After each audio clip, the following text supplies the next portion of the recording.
ओम ब्रह्म सत्यम सर्वाधार। आज दास का प्रसंग मनुष्य पशु समान कैसे, ये इसका निष्कर्ष इस प्रसंग के माध्यम से श्रवण करें। ये बहुत ही सुंदर प्रसंग मनुष्य किस प्रकार जो है योनियों में से होके आता है और कुछ नहीं पता कौन कौन सी योनियों से मिले। तो आज ये पशु समान और भी योनि के बारे में इस प्रसंग के माध्यम से श्रवण करें। एक ब्राह्मण तीर्थ यात्रा करते करते किसी नगर से निकल रहा था। भोजन का समय हो गया तो बड़े बड़े महल एवं अट्टालिकाओं को देखकर ब्राह्मण भोजन हेतु भिक्षा मांगने गया, किंतु किसी ने भी उसे ना तो पैसा दिया और ना ही भोजन कराया। आखिर दोपहर हो गई। ब्राह्मण दुखी होकर अपने भाग्य को कोसता हुआ जा रहा था। कैसा मेरा दुर्भाग्य है, इतने बड़े नगर में ना तो भोजन मिला और ना ही पैसा, ना ही रोटी बनाकर खाने के लिए 2 मुट्ठी आटा तक ना मिला। इतने में एक सिद्ध संत की दृष्टि उस पर पड़ी। उन्होंने ब्राह्मण की बड़बड़ाहट सुन ली तो उन्होंने कहा, ब्राह्मण, तुम मनुष्य से भिक्षा मांगो, पशु क्या जाने भिक्षा देना।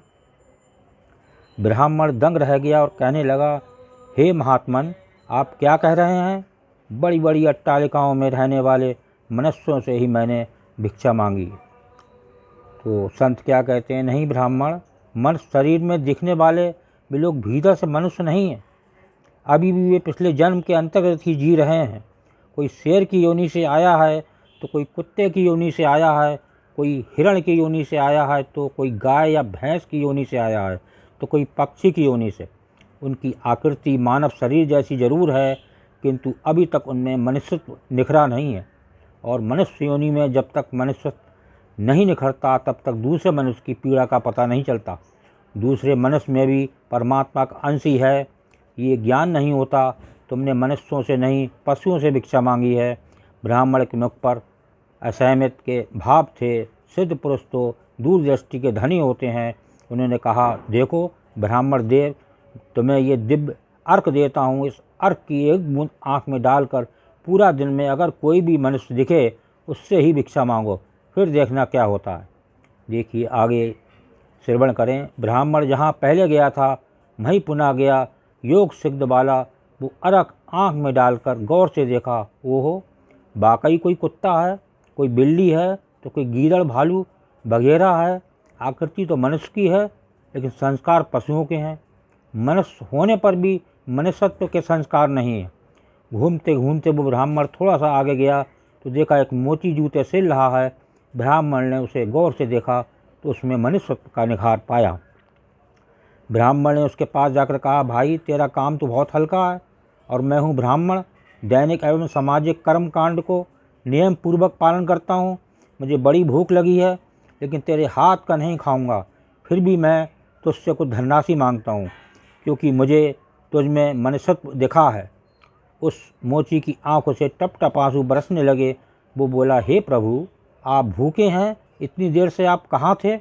ये कहकर मोची ने जूते सिलकर टका आना 2 आना जो इकट्ठे किए थे उस चिल्लर रेजगारी को लेकर हलवाई की दुकान पर पहुंचा और बोला, भाई इन पैसों में मेरे भगवान को जो कुछ भी सब्जी पराठे पूरी आदि दे सकते हो वो इन्हें दे दो।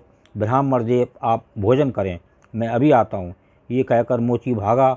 घर जाकर अपने हाथ से बनाई हुई एक जोड़ी जूती ले आया एवं चौराहे पर आवाज़ लगाकर वो बेचने के लिए खड़ा हो गया। उस राज के राजा के पैर बड़े अलग से थे। उसे अपने पैर में कोई जूती आरामदेह नहीं लगती थी, तो किसी की बनावट उसे पसंद नहीं आती थी, तो किसी का नाप समझ नहीं आता था। अनेकों बार प्रयत्न करने पर भी राजा को कोई जूती पसंद नहीं आई तो दरबारी ने क्रुद्ध होकर बोला, अगर इस बार ढंग की जूती लाया तो जूती वाले को और तुम्हें भी पुरस्कार मिलेगा, और ठीक नहीं लाए तो तुम्हें दंड अवश्य मिलेगा।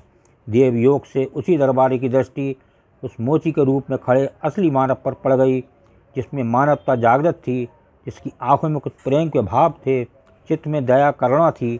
दरबारी मोची का राजा के दरबार में ले गया। राजा को वो जूती एकदम सुंदर और आरामदायक लगी, मानो वो जूती राजा के नाप की ही बनी हो।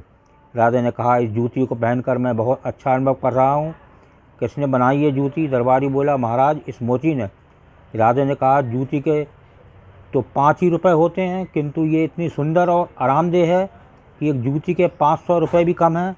जूती बनाने वाले को 500 रुपये तक, एक जूती के हिसाब से कुल 1000 रुपये इसको दे दो। मोची बोला, महाराज तनिक ठहरिए, ये जूती मेरी नहीं है, जिसकी है उससे मैं अभी ले आता हूँ। मोची जाकर विनयपूर्वक ब्राह्मण को राजा के पास ले आया। अब राजा से बोला, राजा साहब इन जूतियों के मालिक तो यही हैं। राजा को आश्चर्य हुआ। वो बोला कि ब्राह्मण हैं, इन जूतियों के मालिक कैसे?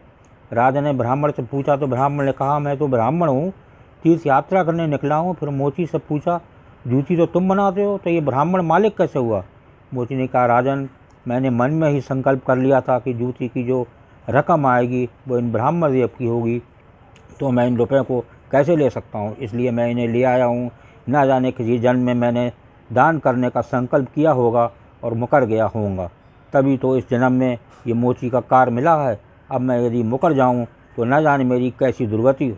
इसलिए राजन ये रुपए मेरे नहीं हुए, 5 रुपये मिलते तो भी इनके होते, और 1000 मिल रहे हैं तो भी इनके ही हैं। गरीब हूँ, हो सकता हूँ मेरा मन बेईमान हो जाता, इसलिए मैंने रुपयों को नहीं छुआ, असली अधिकारी को ले आया। राजा ने आश्चर्यचकित होकर ब्राह्मण से पूछा, ब्राह्मण मोची से तुम्हारा परिचय कैसे हुआ? ब्राह्मण ने सारी आप बीती सुनाते हुए महात्मा द्वारा दिए हुए सिद्ध अर्क वाली बात राजा को बताई और कहा कि आपके राज्य में पशुओं की तो भरमार है, लेकिन मनुष्य तो इस मोर्चा में ही दृष्टिगोचर हुआ। राजा ने कौतूहलवश में कहा, लाओ ये सिद्ध अर्क हमारी आँख में भी डालो, हम भी देखें। राजा ने अर्क डालकर देखा तो दरबारी वगैरह में उसमें कोई भी सियार दिखा, तो कोई हिरण, कोई बंदर दिखा, तो कोई रीछ, कोई तोता, तो कोई कौवा। राजा दंग रह गया, ये तो पशुओं का दरबार है। उसे लगा कि जब ये सब पशु हैं तो मैं कौन हूँ। उसने शीशा मंगवाया एवं उसमें अपना चेहरा देखा तो शेर उसके आश्चर्य की सीमा न रही। ये सारे जंगल के प्राणी और मैं जंगल का राजा, शेर यहाँ भी इसका राजा बना बैठा हूँ। राजा बोला, ब्राह्मण देव, सिद्ध अर्घ देने वाले महापुरुष हम भी दर्शन करना चाहते हैं। ब्राह्मण भी तो कहीं चले गए हैं, ऐसे महापुरुषों के दर्शन कभी कभी ही बड़ी कठिनाई से मिलते हैं। ब्राह्मण ने आगे कहा, राजन स्वयं विवेक से भी मनुष्य को परखा जा सकता है, व्यक्ति के व्यवहार को देखकर ही पता चल सकता है कि वो किस योनि से आया है। एक मेहनत करें और दूसरा उस पर हक जताएं तो समझ लें कि वो सर्प योनि से आया है, क्योंकि बिल खोदने की मेहनत तो चूहा करता है, लेकिन सर्प उसको मारकर बिल पर अपना अधिकार जमा बैठता है। व्यक्ति के काठी से, पहनावा, व्यवहार, बोलचाल से भी उसके अंदर के पशु को देखा जा सकता है। दूसरे को देखने की अपेक्षा स्वयं को ही देखें कि हम किस योनि से आए हैं, चालाक गीदड़ की योनि से, या किसी सजावटी पक्षी की योनि से, या मतलबी कुत्ते की योनि से। ईश्वर हमें मनुष्य योनि देकर जीवन भर हम सब में मनुष्यता जागृत करने के अनेक अवसर देता है। इसके उपरांत भी यदि पशुवत व्यवहार बाकी है तो फिर भी वो मनुष्य कैसे हो सकता है।